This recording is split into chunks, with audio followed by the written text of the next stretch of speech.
¿Te has preguntado alguna vez?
Las leyes castigaban severamente a las mujeres por comportamientos considerados inmorales, mientras los hombres gozaban de mayor libertad.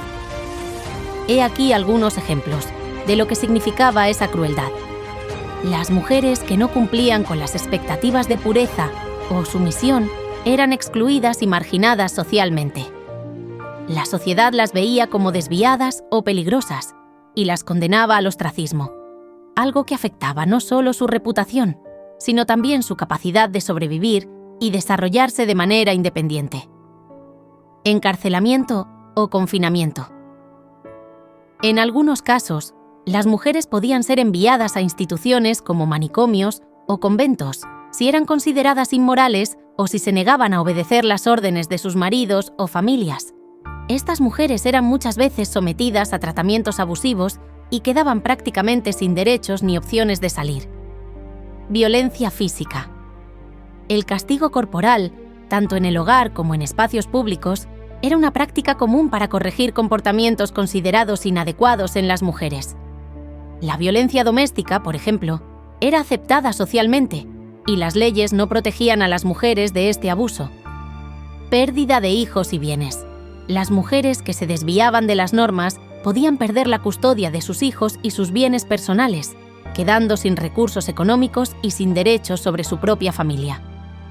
Las mujeres carecían de derechos fundamentales que hoy damos por sentado. No podían votar, participar en decisiones políticas, ni siquiera expresar su opinión en la vida pública.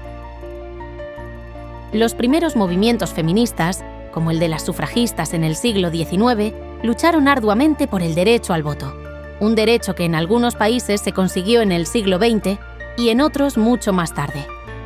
De este movimiento tan valiente y que comenzó a diseñar un cambio, hablaremos en otro episodio. En cuanto a la propiedad, las mujeres casadas no podían poseer bienes. Cualquier herencia que recibieran o cualquier dinero que ganaran pasaba automáticamente a ser propiedad de sus maridos. Las solteras también enfrentaban restricciones y las viudas muchas veces perdían sus bienes en favor de algún familiar masculino. La ley no las protegía, al contrario, las despojaba de cualquier posibilidad de independencia económica. Hasta finales del siglo XIX, la educación formal para mujeres era casi inexistente. Las mujeres eran excluidas de las universidades y, en la mayoría de los casos, solo recibían una educación básica orientada a las labores del hogar. Las mujeres que intentaban acceder a la educación eran vistas como una amenaza para la estabilidad social y la moralidad femenina. Incluso aquellas que lograron ingresar a las universidades en siglos posteriores enfrentaron discriminación y burlas por parte de sus colegas hombres. Las mujeres eran, en su gran mayoría, económicamente dependientes de sus padres o maridos. El matrimonio era visto como la única manera de asegurar su sustento y protección. No era una elección libre, sino una necesidad impuesta. Al no tener acceso a trabajos bien remunerados o al control de sus propios recursos, las mujeres estaban obligadas a casarse y, una vez casadas, quedaban bajo la tutela de sus esposos, quienes tenían el derecho de controlarlas y decidir sobre sus vidas. La posibilidad de dejar un matrimonio abusivo o infeliz era mínima, ya que la ley, la sociedad y la economía no les ofrecían alternativas. Las oportunidades laborales para las mujeres eran escasas y limitadas a trabajos mal pagados y precarios, como el servicio doméstico o la manufactura en fábricas bajo condiciones terribles. Las profesiones consideradas de prestigio, como la medicina, el derecho o la política, estaban cerradas para ellas. Incluso aquellas que lograban trabajar fuera del hogar enfrentaban una doble carga. Sus jornadas laborales eran seguidas por sus obligaciones domésticas, que seguían siendo consideradas su responsabilidad principal, cosa que sigue existiendo a día de hoy. En cuanto a sus hijos, las mujeres tampoco tenían derechos. La patria potestad era exclusiva de los hombres, lo que significaba que las decisiones sobre los hijos eran tomadas únicamente por el padre. En casos de separación, las mujeres perdían automáticamente la custodia de sus hijos, sin posibilidad de reclamarlos legalmente. Incluso en casos de viudez, las madres no eran consideradas las tutoras legales. El control pasaba a los abuelos paternos u otros parientes masculinos. Las madres solteras, además, enfrentaban una discriminación aún mayor. Sin posibilidad de reclamar manutención, eran presionadas a entregar a sus hijos a instituciones o darlos en adopción. El sistema las castigaba doblemente, por salirse de las normas sociales y por intentar criar a sus hijos sin el apoyo de un hombre. Las mujeres que sufrían de depresión, ansiedad o cualquier otra condición que afectara su bienestar emocional o psicológico, a menudo eran ingresadas en manicomios bajo el pretexto de histeria o locura. En esa época, las emociones y estados de ánimo que hoy entendemos como parte de la salud mental se utilizaban como justificación para aislar a las mujeres, ya que cualquier conducta que saliera de la norma era vista como una amenaza para el control social y familiar. A modo de conclusión, cuando miramos al pasado y pensamos en la vida de las mujeres antes de los movimientos feministas, nos enfrentamos a una realidad dolorosa. Eran vidas llenas de limitaciones, de sufrimiento silenciado, de sueños atrapados en jaulas invisibles. Mujeres que nacían y crecían en un mundo que les decía, una y otra vez, que no podían ser dueñas de sí mismas, que su voz no importaba, que sus cuerpos y sus decisiones pertenecían a otros.